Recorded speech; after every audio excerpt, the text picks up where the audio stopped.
We are coming to the end of our lectionary cycle in the Gospel of Luke, and before you know it, we'll be in Advent and Christmas. I think we already have that reminder with the snow we've had today that showed up. I'm recording on Sunday. And this Sunday, we're going to hear from Luke 21, where Jesus is talking about the destruction of the temple. He's foretelling that this is something that's going to happen. And what happens in this scene is that they're in Jerusalem. There's a group of people admiring the temple, admiring its grandness, its beauty, and all of this dedicated to God. And the temple was an important place for those who were Jewish. It was an important place of worship. It was an important place of their faith. And so having that, like, yes, this is the secure thing. This is the secure place where we come and we know that God is here in this place.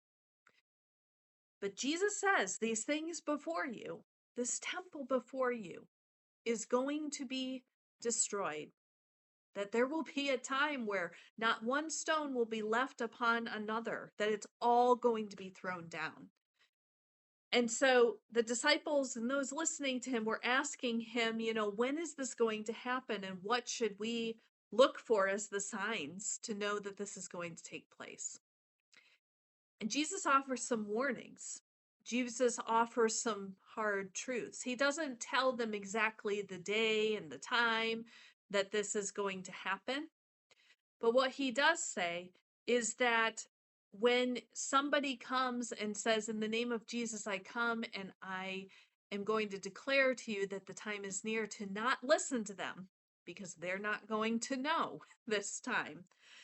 Jesus also says that, yes, like looking ahead, there are going to be wars. There's going to be nations rising against nations. There's going to be kingdoms against kingdoms. These are all things that will take place.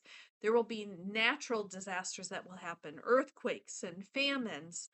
These are all things that will have to take place.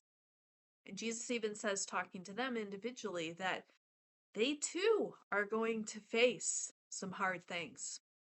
Some of them are going to be arrested. They're going to be persecuted for their faith. Their yes to Jesus is going to require a no to other things, even turning their back on the empire, turning away from the ways that Jesus doesn't call them to live. And in that, they're going to lose relationships too, as well.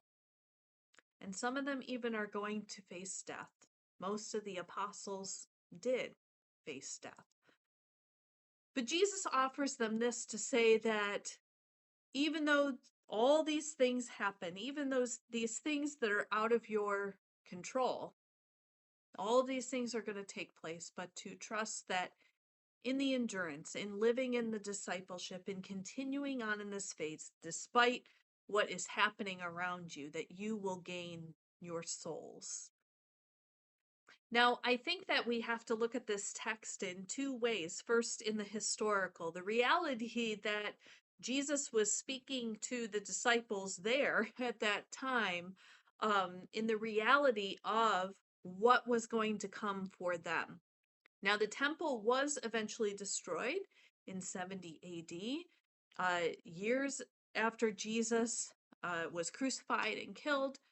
But the temple was destroyed. It was completely destroyed. And then wars happened and persecution of Christians. Christians were oftentimes having to hide. They were being hunted down. And these were the realities that they were going to live in. Jesus foretold this to them.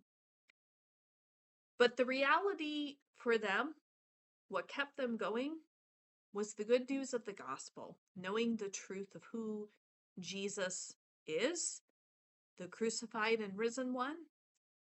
They trusted in following the way of Jesus. They trusted in this good news of grace for all. And they trusted in the promise of a God who loved them. And that led them to love and continue on this mission that the church we know today, that has lived on and on through that endurance. So for us today, looking at this text, I think we too can look at it from a perspective of there's a lot of things that are outside of our control as well. There are things that we experience too that are hard. We do still experience wars and insurrections and terrors, and there are people who go hungry. There are kingdoms that rise against kingdoms and nations that clash with other nations. And some of us even face those hard times with other people as well. But maybe the gospel today is inviting us to consider, where is it that we place our trust? Jesus doesn't give a time and day to the disciples because it is not for them to know. We also don't know. But we can trust in who Jesus is. We can trust that even in death, that Jesus is there in life. We can trust that when things go away, maybe those organizations or big buildings and structures that maybe get destroyed, things that we think last a long time, that despite the ends of those things, that God is still there with us. And our mission never ends in those endings. So we are invited to trust as Jesus called the disciples to trust, stepping out into the unknown. And even though there may be things around us that can distract us, and we are looking so close to cling on to what we can trust or wanting answers, sometimes we don't have the answers. And all we are called to do is live with open hands to say, Lord, I am trusting you in these turbulent times. I'm trusting you in the times that don't make sense to me. So I invite you this Sunday as we dive deeper into that gospel. Take care. Peace.